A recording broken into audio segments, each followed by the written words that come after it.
ನಂಬಿಕೆಯ ತಪಸ್ಸು. ಪ್ರಾಚೀನ ಕಾಲದಲ್ಲಿ ವಿಕ್ರಮಾದಿತ್ಯನು ತನ್ನ ಸಾಮರ್ಥ್ಯ, ಧೈರ್ಯ ಮತ್ತು ನ್ಯಾಯಪ್ರಿಯತೆಯಿಂದ ಪ್ರಸಿದ್ಧನಾಗಿದ್ದ. ಒಂದೊಮ್ಮೆ ಬೇತಾಳನು ವಿಕ್ರಮನಿಗೆ ಒಂದು ಪ್ರಭಾವಶಾಲಿ ಕಥೆಯನ್ನು ಹೇಳಲು ಪ್ರಾರಂಭಿಸಿದ. ರಾಜ ಮತ್ತು ತಪಸ್ವಿ. ಕೂದಲು.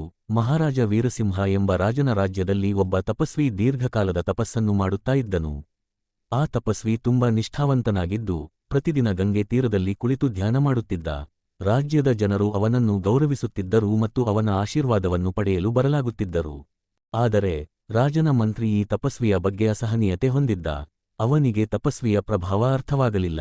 ಆ ಮಂತ್ರಿ ಆತನಿಂದ ದ್ವೇಷವನ್ನು ಬೆಳೆಸಿ ರಾಜನ ಬಳಿ ಹೋಗಿ, ಮಹಾರಾಜ, ಈ ತಪಸ್ವಿ ನಿಮ್ಮ ಸಾಮ್ರಾಜ್ಯದ ಮೇಲೆ ಆವರಣ ಹಾಕಲು ಯತ್ನಿಸುತ್ತಿದ್ದಾನೆ.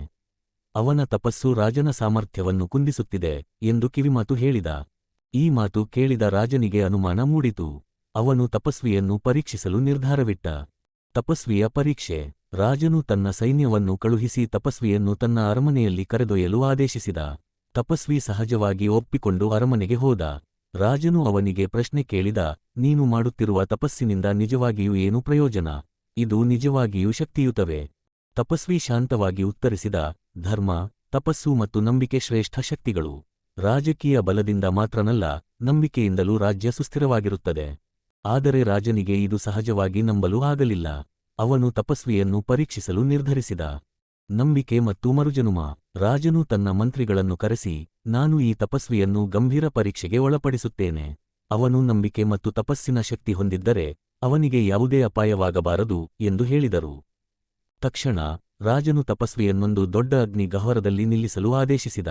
ಎಲ್ಲಾ ಜನರು ಭಯಗೊಂಡರು, ಆದರೆ ತಪಸ್ವಿ ತನ್ನ ನಂಬಿಕೆಯಲ್ಲಿ ಸ್ಥಿರನಾಗಿದ್ದ. ಅವನು ತನ್ನ ತಪಸ್ಸಿನಲ್ಲಿ ನಿರಂತರ ಜಪ ಮಾಡುತ್ತಾ ಇದ್ದ. ಅದ್ಭುತ! ಅಗ್ನಿಯು ತಪಸ್ವಿಯ ದೇಹವನ್ನು ಸ್ಪರ್ಶಿಸದೆ ಉಳಿಯಿತು. ರಾಜನು ಆಶ್ಚರ್ಯದಿಂದ ನೋಡುತ್ತಾ ನಿಲ್ಲಿದ. ತಪಸ್ಸು ಅವನನ್ನು ರಕ್ಷಿಸಿತು. ಆ ಕ್ಷಣದಲ್ಲಿ ಆಕಾಶದಿಂದ ಹೂಗಳು ಸುರಿದವು ಮತ್ತು ದೈವಿಕ ಧ್ವನಿಯು ಕೇಳಿಬಂತು. ಈ ತಪಸ್ವಿಯ ನಂಬಿಕೆಯ ಶಕ್ತಿ ಅವನನ್ನು ರಕ್ಷಿಸಿದೆ. ನಂಬಿಕೆ ಮತ್ತು ತಪಸ್ಸು ಪರಮ ಶಕ್ತಿಯಾಗಿರುತ್ತವೆ. ರಾಜನು ತಕ್ಷಣ ತಪಸ್ವಿಯ ಪಾದಗಳ ಬಳಿ ಬಿದ್ದು ಕ್ಷಮೆ ಕೋರಿದ. ಅವನು ಅರ್ಥಮಾಡಿಕೊಂಡನು, ಶಕ್ತಿ ಮಾತ್ರವಲ್ಲ, ನಂಬಿಕೆಯು ದೊಡ್ಡ ಆಯುಧ. ಮುಗಿಯುವ ಕ್ಷಣ. ಬೇತಾಳನು ವಿಕ್ರಮನನ್ನು ಕೇಳಿದ, ರಾಜನು ತಪಸ್ವಿಯ ನಂಬಿಕೆಯನ್ನು ಪರೀಕ್ಷಿಸಲು ಯೋಗ್ಯನಾಗಿದ್ನ? ಅವನ ಕೃತ್ಯ ನ್ಯಾಯವಾದುದೇ? ವಿಕ್ರಮನು ಉತ್ತರಿಸಿದ, ರಾಜನು ಮಾಡಿದ ಪರೀಕ್ಷೆ ತಪ್ಪಾಗಿದೆ. ನಂಬಿಕೆ ಆಂತರಿಕ ಶಕ್ತಿ, ಅದನ್ನು ಪರೀಕ್ಷಿಸುವ ಅಗತ್ಯವಿಲ್ಲ.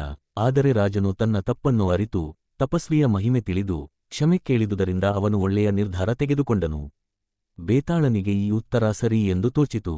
ಹೀಗಾಗಿ ಅದು ಮತ್ತೆ ಮರಕ್ಕೆ ಹಾರಿ ಹೋದ. ನೈತಿಕ ಪಾಠ.